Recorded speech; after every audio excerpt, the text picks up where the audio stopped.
और भाई लोग क्या हालचाल है, कैसे हो तुम लोग? सब एकदम बढ़िया। तो यार आज हम लोग पढ़ने वाले हैं डिस्कवरिंग टर्ड द सागा कॉन्टिन्यूअस चैप्टर के बारे में। मैं जानता हूँ तुम लोग काफी दिनों से इस चैप्टर का इंतजार कर रहे हो और मैं भी काफी दिनों से इस चैप्टर को रिकॉर्ड करना चाह रहा हूँ, लेकिन पता नहीं क्यों हर बार जब भी मैं बैठता हूँ मेरे साथ कुछ ऐसा होता है कि रिकॉर्ड कर ही नहीं पाता हूँ। शायद हो सकता है कि ये टट का श्राप हो, क्योंकि आज हम लोग प्राचीन मिस्र के 18वें राजवंश के अंतिम राजा टट के बारे में पढ़ने वाले हैं, जिसका पूरा नाम तूतन खातेन था, जिसको उसने बाद में बदलकर तूतन खामून कर लिया। तो चलो देखते हैं कि तूतन खातेन ने अपना नाम बदलकर तूतन खामून क्यों कर लिया, क्या है इसके पीछे का रहस्य और कौन है ये तूतन खामून। मात्र 11 साल की उम्र में उसे राजा बना दिया गया और लगभग 19 साल की उम्र में उसकी मृत्यु हो गई। जब वो मरा तब भी वो एक टीनेजर था। वो उस शक्तिशाली परिवार का अंतिम वंशज था जिन्होंने इजिप्ट और इजिप्ट के लोगों पर शताब्दियों तक राज किया। टट के मरने के बाद उसे सोने के साथ दफना दिया गया और हमेशा के लिए भुला दिया गया। और फिर आया वो दिन जब 1922 में हावर्ड कार्टर ने टट के मकबरे को ढूंढा। उस समय की मॉडर्न दुनिया इस बात का अनुमान लगाने में लगी हुई थी कि टट के साथ क्या हुआ होगा, वो कैसे मरा होगा। ज्यादातर लोगों का मानना था कि उसकी हत्या कर दी गई थी। टट के मकबरे को ढूंढने के लगभग 80 साल बाद पहली दफा उसे सीटी स्कैन के लिए ले जाया गया, जिससे जीवन और मृत्यु के बारे में कई सारे नए सुराग मिले। उस बॉयज फारो की सारी डेटा फॉरेंसिक रिकंस्ट्रक्शन टीम को भेजी गई ताकि वो उसके हुलिये का सही अंदाजा लगा सके। बॉयज फारो यहाँ पर टट को कहा गया है। बॉयज मतलब चाइल्ड और फारो का इजिप्ट में मतलब होता है किंग, मतलब वो छोटा राजा जो 19 साल की उम्र में मर गया था, यानी कि टट। जब उसे सीटी स्कैन के लिए उसके कब्र से निकाला गया तो तेज रेतीली हवाएं बहने लगी। अचानक ही आसमान में काले बादल मंडराने लगे। टट के कब्र को एंशिएंट इजिप्ट सेमेट्री में दफनाया गया था, जिसे वैली ऑफ द किंग के नाम से भी जाना जाता है। 5 जनवरी 2005 शाम के 6 बजे दुनिया के सबसे मशहूर मम्मी को पहली दफा सीटी स्कैनर में सर के बल डाला गया ताकि उस युवा शासक के जीवन और मृत्यु के रहस्य के बारे में पता लगाया जा सके, जिसे मरे 3300 साल से भी ज्यादा हो गया। उस दोपहर दुनिया भर से आए टूरिस्ट टट के मकबरे को देखना चाहते थे, जो जमीन से 26 फीट नीचे चट्टानों को काटकर एक छोटी सी 4 दीवारी में रखा हुआ था। सारे लोग बड़ी ही हैरानी से दीवारों पे बनी हुई चित्रों को देख रहे थे। टट के बॉडी को ढकने वाले ढक्कन पे बने चेहरे को बड़ी ही आश्चर्यपूर्वक तरीके से देख रहे थे। मतलब जो टट का कॉफिन था ना, जिसके अंदर टट की एक्चुअल बॉडी रखी हुई थी, उस पे जो मम्मी का शेप बनाया हुआ था उसको वो लोग बहुत ही आश्चर्यपूर्वक देख रहे थे, बड़ी ही हैरानी के साथ देख रहे थे, क्योंकि यार 3300 साल पुरानी बॉडी को देखना एक अपने आप में समझते हो भयानक दृश्य होता है। कुछ विजिटर्स फुसफुसाकर गाइडबुक पढ़ रहे थे तो कुछ टट के डेथ के बारे में सोच रहे थे।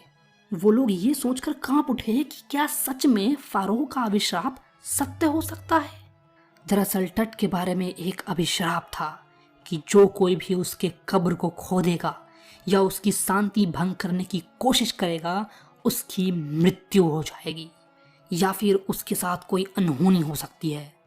जाही हवास, जो कि उस समय के secretary general of Egypt supreme council of antiquity थे, उन्होंने कार्टर पे इल्जाम लगाते हुए कहा कि सन 1920 में कार्टर ने जो कुछ भी किया उसके कारण मम्मी बहुत ही खराब हालत में है।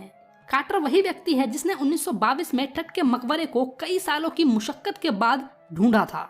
कार्टर का पूरा नाम हावर्ड कार्टर है और वो एक ब्रिटिश आर्कियोलॉजिस्ट हैं। अब जाहिर हवास ने कार्टर पे इल्जाम इसलिए लगाया क्योंकि कार्टर ने टट की बॉडी को निकालने के लिए उसे छेनी हथौड़ी से काट दिया था। कार्टर ने ऐसा क्यों किया और क्या सच में टट की बॉडी को कोई नुकसान हुआ था, ये सब हम आगे पढ़ने वाले हैं। हालांकि जाहिर हवास ने एक बात क्लियर कर दी थी कि जितनी भी एंटिक्विटी है, मतलब जो भी सोने चांदी और जवाहरात वगैरह हैं, वो सब के सब कंप्लीट थे। कार्टर ने उसमें से कुछ भी नहीं चुराया था। देखो, इजिप्ट के जो लोग हैं ना, वो लोग लाइफ आफ्टर डेथ में बिलीव करते हैं। तो जब टट को दफनाया गया तो उस समय उनके जो भी डेली यूजर्स के सामान थे, जैसे कि board games, razor, wine, food, इन सब को भी उसके साथ साथ दफनाया गया था ताकि जब वो पुनर्जन्म ले तब इन सब चीजों का यूज कर सके। जितने भी रॉयल कलेक्शन थे ना, जो फारोह के पार्ट का एक हिस्सा था, उन सबको दफनाया गया था। और ये बात लोगों के बीच में एक सनसनी की तरह फैल गई। लोग आपस में बातचीत करने लगे अरे यार, टट की बॉडी के साथ बहुत सारे सोने चांदी जवाहरात हीरे वगैरह मिले हैं। और मैंने तो ये भी सुना है कि उसके चप्पल कपड़े सब के सब सोने के हैं, ऐसा ना न्यूज में बता रहे थे। मतलब लोग आपस में ऐसी ऐसी बातें करने लगे।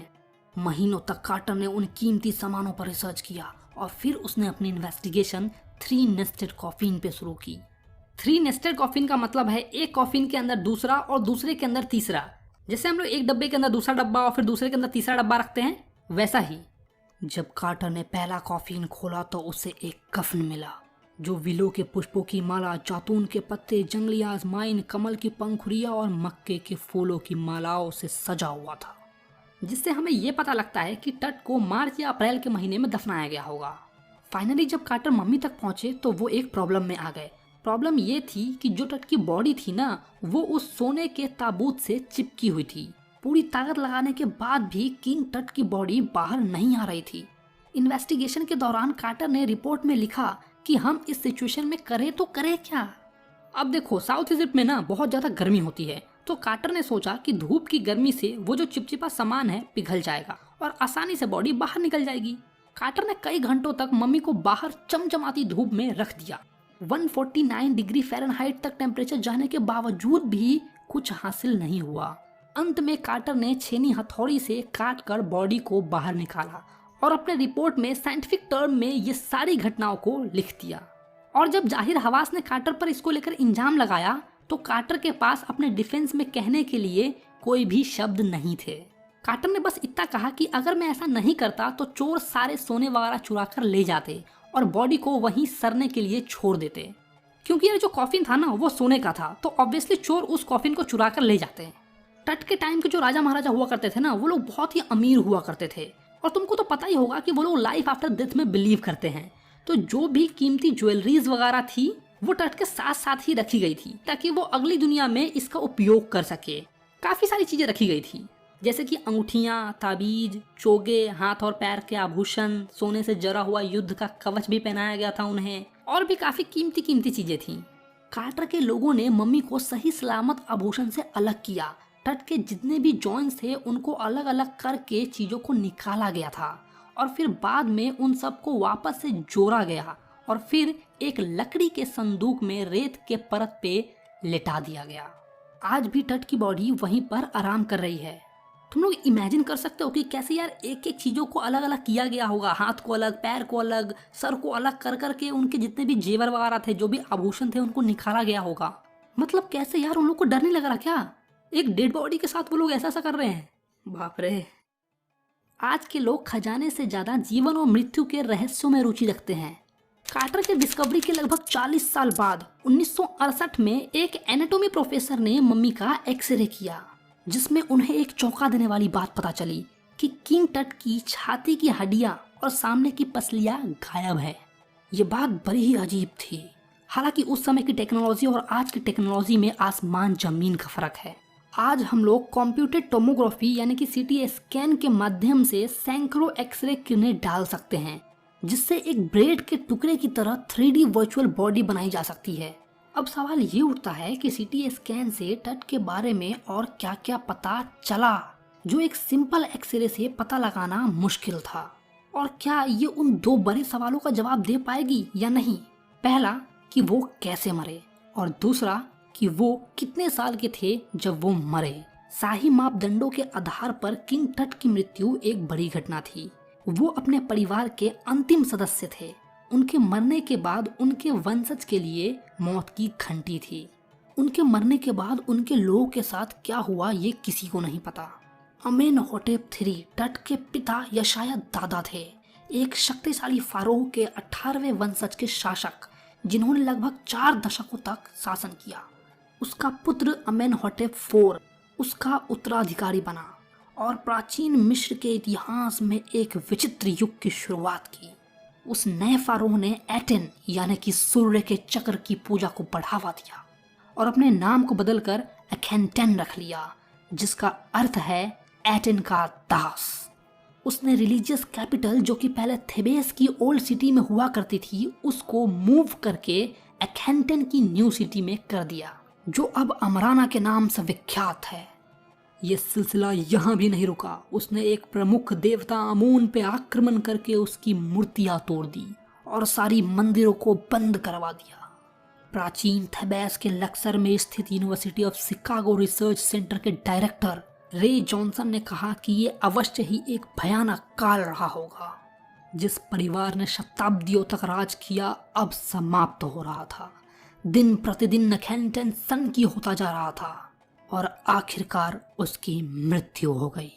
एखेंटन के मरने के बाद सेमेंख करे नाम के एक रहस्यमय शासक ने कुछ समय के लिए राज किया और फिर युवा तुतनखातेन ने सिंहासन संभाला, जिसे आज पूरे संसार में टट के नाम से जाना जाता है। टट ने जल्द ही अपना नाम बदलकर तुतनखामून कर लिया ताकि वो अपने देवता आमून यानी सूर्य की पूजा वापस से शुरू कर सके। उसने पुराने तौर तरीकों को वापस से अपना लिया और लगभग 9 वर्ष तक राज किया। फिर उसकी अचानक ही मृत्यु हो गई। तुम लोग को पता होगा कि जब भी कोई इजिप्ट में मरता है तो उसका ममीफिकेशन किया जाता है, यानी कि उसकी बॉडी को बहुत ही टाइटली बांध कर उसे हमेशा के लिए दफना दिया जाता है। और ऐसा बिल्कुल भी नहीं है कि टट एक राजा था या फिर बहुत ही प्रसिद्ध इंसान था तो इसीलिए उसका ममीफिकेशन किया गया। इजिप्ट में बहुत सारी ममीज है जिसमें से टट की भी एक ममी है। टोटल कितनी ममीज हैं ये किसी को नहीं पता और यही बात जानने के लिए 2003 में द इजिप्शियन ममी प्रोजेक्ट को शुरू किया गया, जिसका एक ही उद्देश्य था कि जितने भी ममीज हैं उन सब पर स्टडी किया जाए, उनकी जांच पड़ताल की जाए। ऑलमोस्ट 600 ममीज का पता लगाया गया और अब भी काउंट किया जा रहा है। जब उन्होंने 600 ममीज का पता लगा लिया तब उनका दूसरा काम था कि वो उस ममीज को सीटी मशीन में डाले, जो कि डोनेट किया गया था National Geography Society and Simons के द्वारा, जो कि इसके मैन्युफैक्चरर हैं। जीते जी तो टट ने राजा की जिंदगी जी ही जी, लेकिन मरने के बावजूद भी वो हमेशा एक राजा की तरह ही रहे। किंग टट की ही मम्मी थी जो पहली बार सीटी स्कैन के लिए ले जाया गया था। मतलब 600 मम्मीज में से किंग टट की जो मम्मी थी वो सबसे पहली मम्मी थी। मरने के बाद भी वो टॉप पे ही है। सर से लेके पांव तक टट को स्कैन किया गया सीटी मशीन के द्वारा और 1700 डिजिटल एक्सरे इमेजेस निकाली गई। टट के हेड को 0.62 मिलीमीटर स्लाइस पे स्कैन किया जा रहा था। मतलब इतने इतने डिस्टेंस पर छोटे छोटे इमेजेस निकाले जा रहे थे ताकि उसके चेहरे का, उसके हुलिये का सही अंदाजा लगाया जा सके। कुछ धुंधली सी तस्वीर आई जिससे टट के हेड का थोड़ा मोड़ा पता चला और फिर पूरी की पूरी बॉडी को स्कैन किया गया। जब टट की पूरी बॉडी को स्कैन कर लिया गया, सारे डेटाज वगैरह ले लिए गए, जितने भी एक्सरे इमेजेस हैं वो सब ले लिए गए, तब एक स्पेशलिस्ट टीम को बुलाया गया जिसमें रेडियोलॉजी, फॉरेंसिक और एनाटॉमी की टीम थी। रेडियोलॉजी जो है वो एक्सरे को देखेगी, ऑब्जर्व करेगी, उसका हुलिया वगैरह बताएगी। फॉरेंसिक टीम जो है वो उसके मर्डर के बारे में बताएगी कि जो किंग टट है उसका मर्डर कैसे हुआ, वो मरा कैसे, इसके बारे में बताएगी। और जो एनाटॉमी की टीम है वो जीवन और मृत्यु के रहस्य के बारे में बताएगी। वो लोग यार बॉडी पर रिसर्च करते हैं तो उस पे रिसर्च करेंगे और फिर कुछ कुछ इन्फॉर्मेशन हमें बताएंगे, क्योंकि अभी तक किसी को भी किंग टट के बारे में पूरी जानकारी नहीं थी, सिवाय उस देवी के जो इतने सालों से किंग टट की बॉडी को प्रोटेक्ट कर रही थी। इजिप्ट की एक देवी है ओसिरिस, जो कि मरने के बाद मकबरे की हिफाजत करती है। जैसे हमारे यहाँ यमराज होते हैं ना कि हमारे मरने के बाद हम लोग यमराज से मिलते हैं, वैसे ही वहाँ पर उनकी भी एक देवी है जो कि इतने सालों से किंग टट की बॉडी को प्रोटेक्ट कर रही है और वो सब कुछ जानती है कि टट की मृत्यु कैसे हुई, वो कैसे मरा, ये बात उनको पता है। जैसे यमराज को पता होता है कि हम कब मरेंगे, कैसे मरेंगे, वैसे ही उनको भी पता है। जिस रात टट की बॉडी को स्कैन किया जाना था उस रात जो वर्कमैन थे वो टट की बॉडी को उसके टूम्ब से बाहर निकालते हैं। क्योंकि उसकी बॉडी जमीन के 26 फीट नीचे थी तो एक हाइड्रोलिक लिफ्ट से उसकी बॉडी को ऊपर निकाला गया। उसे कंधे पर 2 व्यक्ति ऊपर की ओर लेके आए और सीटी स्कैन में डाला गया। और जब वो बाहर उस बॉडी को निकाल रहे थे तो बाहर मौसम बहुत ही भयानक हो रहा था।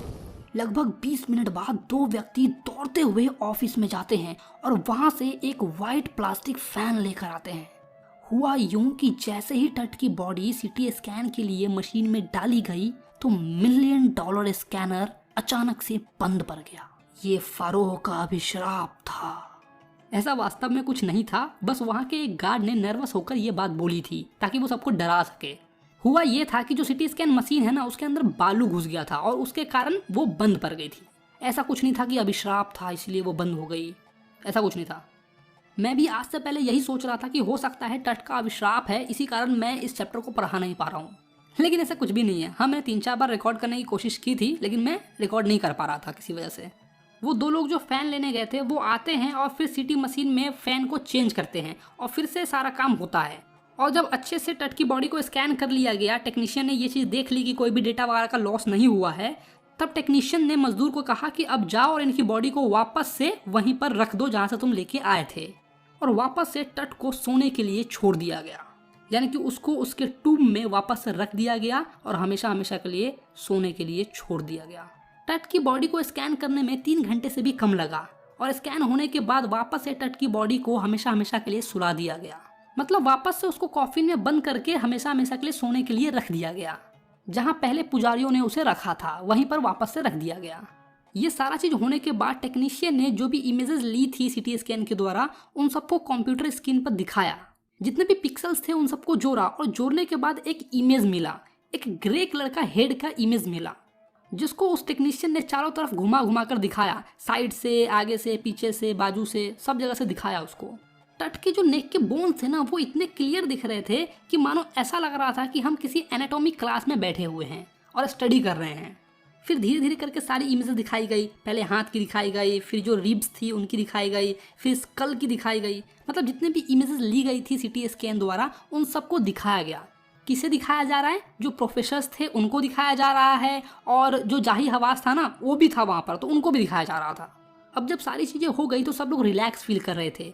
जाही हवास जिसने कार्टर पे इंजाम लगाया था वो एक चेयर पर रिलैक्स होकर बैठता है और बोलता है कि कुछ भी ऐसा गलत नहीं हुआ जैसा मैं सोच रहा था। कल पूरी रात मैं सोया नहीं, 1 सेकंड के लिए भी नहीं सोया था, लेकिन अब मुझे लगता है कि कोई भी टेंशन की बात नहीं है और मैं आराम से जाकर सो सकता हूँ। मतलब जिस जाही हवास ने कार्टर पर इल्जाम लगाया था कि उसने उसके बॉडी को नुकसान पहुंचाया, टट की बॉडी को नुकसान पहुंचाया है, अब वो वापस से आकर कह रहे हैं कि टट ने ऐसा कुछ भी नहीं किया था। यानी कि जो भी इल्जाम वगैरह कार्टर पर लगाया गया था उसको वापस से ले लिया गया। अब जब टट की बॉडी को वापस से हाइड्रोलिक लिफ्ट से नीचे लाया जा रहा था तो जो बाहर का मौसम था ना वो एकदम शांत हो गया।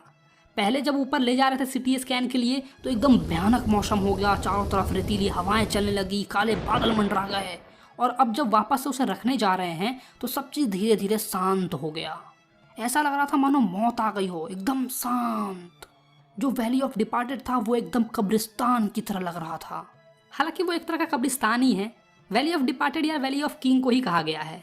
जहाँ पर टट की बॉडी को दफनाया गया है उस वैली ऑफ किंग में जस्ट उसके ऊपर ओरियन नाम का कॉन्स्टलेशन है। कॉन्स्टलेशन का मतलब होता है कुछ स्टार्स को बनाकर एक फिगर बनती है, उसको कॉन्स्टलेशन कहते हैं। तो जो पुराने जमाने के इजिप्ट के लोग हैं वो ऐसा मानते हैं कि उनकी देवी जो है, जिसका नाम ओरिसिस था, वो वहाँ पर रहती हैं।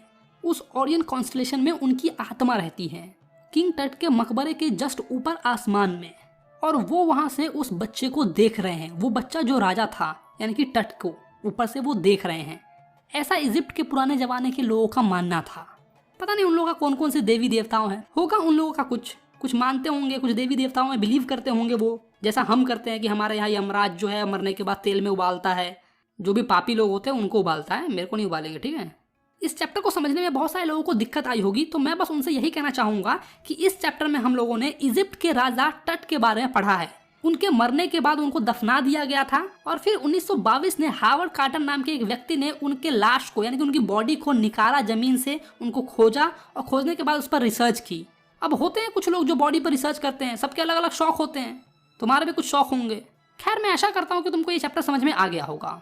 तो बस यार यहीं पर तुम्हारा ये चैप्टर खत्म हो जाता है। वीडियो कैसा लगा यार तुम मुझे नीचे कमेंट करके जरूर बताओ। वीडियो अच्छा लगा तो वीडियो को लाइक करो, अपने दोस्तों के साथ जरूर शेयर करो। मानता हूँ मैंने काफ़ी लेट वीडियो डाली है, लेकिन क्या करें यार, टट का अभिश्राप जो था। ठीक है यार, अब देखो जिसने भी चैनल को सब्सक्राइब नहीं किया ना उसको यार टट का अभिश्राप लगेगा, तो जल्दी से चैनल को सब्सक्राइब मारो, फ्री का।